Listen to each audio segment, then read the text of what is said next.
Cis women generally don't have hair on their legs. If you know a woman who do, they are most likely trans or have some kind of hormone imbalance, says the person who has clearly never met a woman in person in their life. Because, surprise, most women grow hair on their legs. It's why most women shave their legs. You know that really common thing that a lot of women do is shave their legs? They've kind of got to have something there to shave if they're gonna shave their legs, you know?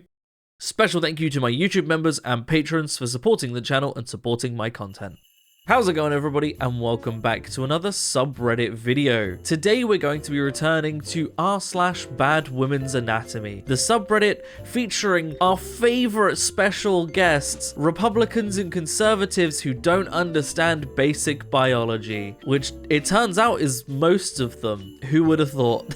Before we begin, I just very quickly wanted to mention that I will be live in 2 hours as of this video going up, so if you want to catch the stream, do go over to my Twitch. It's always a good time. I stream every Thursday at 7 PM UK time, which is 2 hours after the Thursday upload. So do come check the stream out. It's always a good time. And the other thing I very quickly wanted to mention before we get into the subreddit is that, as I've said before, but I'm going to say this in every video this week, I'm going full-time YouTube now. So if there are any specific videos you want me to see, I'm going to be making a lot of videos every week. So let me know what you would like to see, both in general, what videos you want to see go up on the channel, and also for £1 a month to get an extra video every week. What video would you like to see? What would you pay £1 for? Let me know. Other than that, let's get into the subreddit, shall we? Vaginas are able to stretch wide enough to give birth to a fucking baby and then return to its original size. But of course, being penetrated by that grass blade you call a penis is going to make it loose.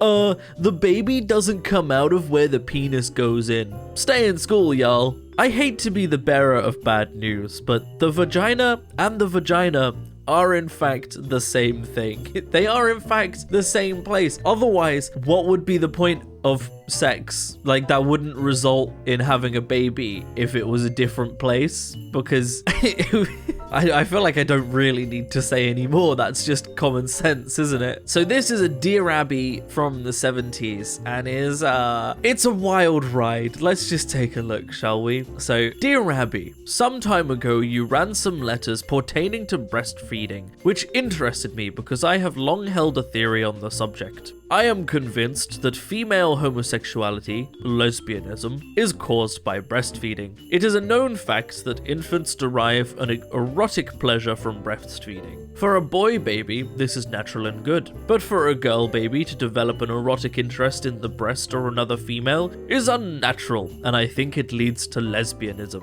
Therefore, it stands to reason that if all girl babies were put on bottles and nipples, and only boy babies were breastfed, lesbianism would be eliminated. I am not a doctor, but I have done extensive reading and research on the subject. I am a 39-year-old bachelor, and I am not crazy. Dear theorist, you may not be crazy, but your theory sounds crazy to me. For thousands of years before the invention of bottles and nipples, all babies were breastfed. If this caused lesbianism in women, how could the human race have survived with only normal males and lesbians? Also, how do you account for breastfed boy babies who turn out to be rip-roaring homosexuals? Sorry, your theory doesn't hold water. Or milk.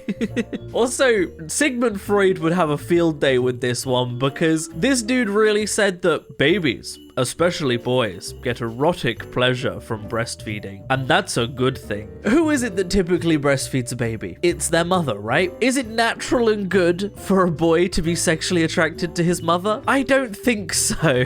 But yeah, no, this is a wild one. Yes, breastfeeding is what causes lesbianism, and that's why... No, I got nothing. I was gonna make some joke with that's why there, but I've got nothing.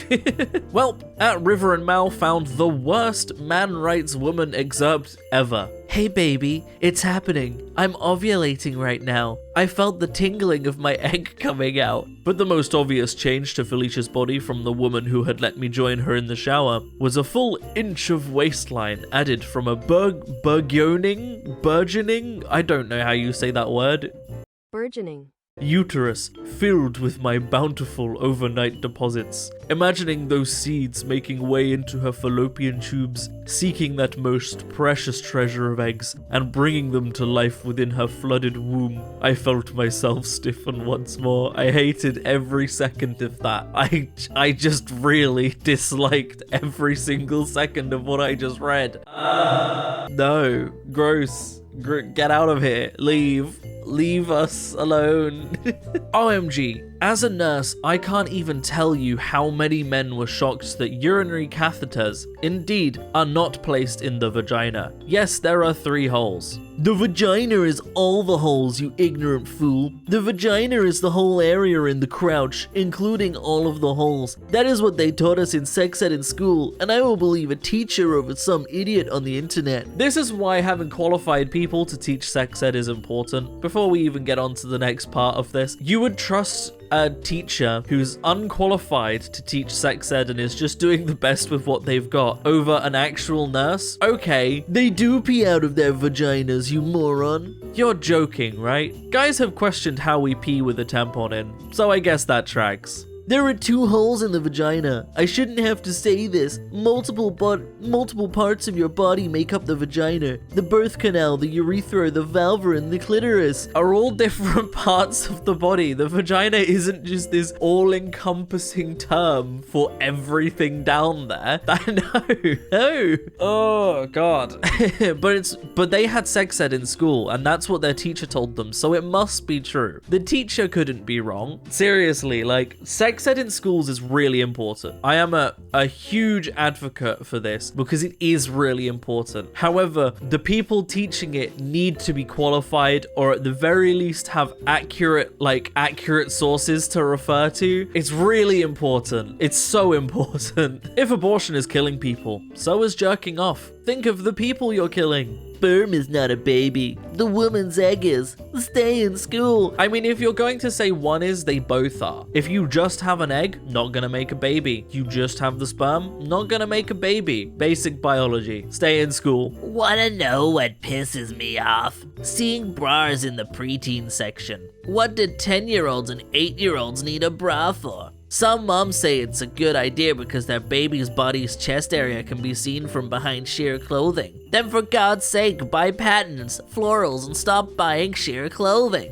Little girls are very impressionable and want to look like mommy. Wearing a bra might give them the mindset that they are grown up. Stop John Bonneting your little girls. Clearly they've never actually talked to a mother who has gotten a bra for their pubescent child because they're going through puberty. Their body is changing and that has effects on things. It's not just because they can be seen through sheer clothing, although that could be a factor. It's because their body is growing and developing, and that can cause a variety of things to happen, including back pain, which is like the whole reason people wear bras is because back pain. That's most of the reason. And yes, that can happen to girls who have just started going through puberty. It also very much prepares them for the fact that this is something they're going to be wearing for the rest of their life. And that's okay. And that's important. And this is why sex ed really needs to be taught in schools by qualified professionals, because for f***'s sake, people don't realize that girls can go through puberty as young as 8 years old now. This is simply false. I hate when women spew this nonsense about genetics and gravity determining the sagginess of their boobs. If a woman has saggy boobs, it's because she's a whore. 5+ partners. It's simple biology. When a man and a woman has sex, it's inevitable that the man will touch the female's breasts. He'll most likely squeeze them, slap them, etc., which will make them saggy, and it's frankly gross. If you don't have round and perky tits, you better stay away from me and all the other males that aren't gay. Google it, I dare you. You'll immediately realize how wrong you bitches are. So, ignoring the fact that bodies heal and have elasticity, 5 partners is not many to have a life-altering permanent effect on your body. Like, if 5 men grab your boobs and that causes them to sag, that's really not that many people. These people just seem to really think that they are like the most intelligent dudes, and all they need to do is funnel that intelligence into putting women down. But it's just all bullshit. It's just all bullshit. But you know what? He said Google it, I dare you. So let's Google it, shall we? What causes breasts to sag? Aging, gravity, hormonal changes, and also lifestyle changes that influence skin elasticity, such as smoking and weight fluctuations. So there you go. That's what causes it. So yes, gravity, genetics, aging. Congratulations. I Googled it. Took me 30 seconds. Not even. So this woman got breast reduction surgery, and this guy said, further proof that women are never satisfied. This would be like a man genetically blessed with a wrist-thick 10-inch cock going to have dick reduction surgery. Men and women alike would call him the dumbest person on the face of the earth. That's precisely what she is. Women can actually develop back pain from large breasts. Maybe she was hurting, and if not, let her do her, bro. The large breasts do not cause back pain in and of themselves. That's physically impossible. What they do is put a higher demand for core strength, posterior muscle strength,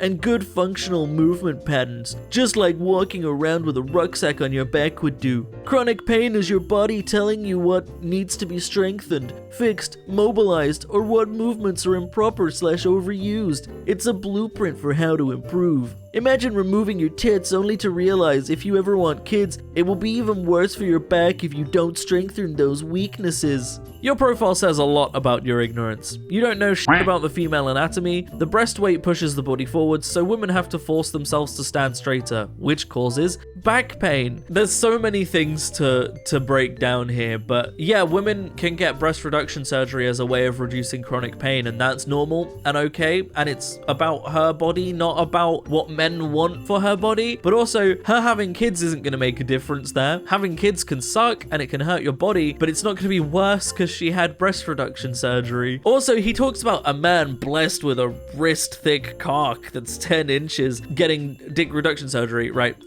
That's a thing that men do because there is such a thing as too big, and that can cause problems for those men and for their sexual partners. It's actually not a blessing, and reduction surgeries for those do exist. So, full of ignorance in all accounts there. They really made Lara Croft short, chubby, and plain-faced for the next game, complete with DEI chin, of course. That's chubby? Please point to this image. Point exactly to where the chub is, because she's still a very slim build, and also complete with DEI chin. They're really just throwing out the word DEI to mean like absolutely f***ing anything that they want it to, and it's so meaningless. But her chin is like the exact same shape as it was in the first picture they sent. It's the exact same shape. I can't comprehend what their issue with the new Lara Croft actually is.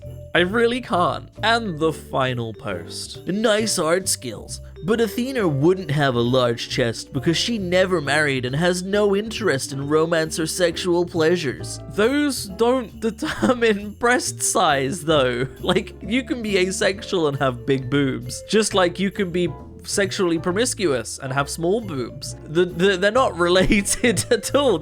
One doesn't cause the other. I don't where does that line of logic come from? Don't know, got no idea.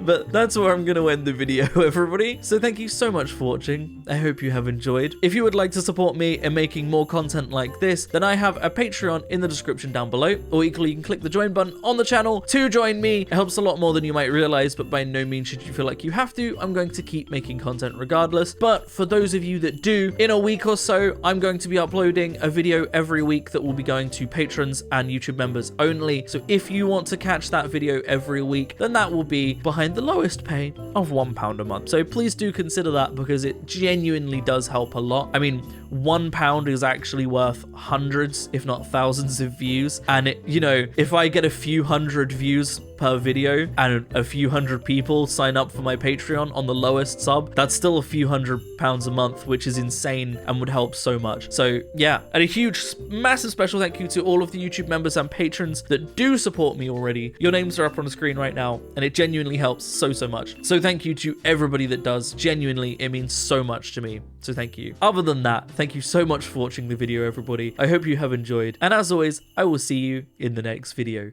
Peace out.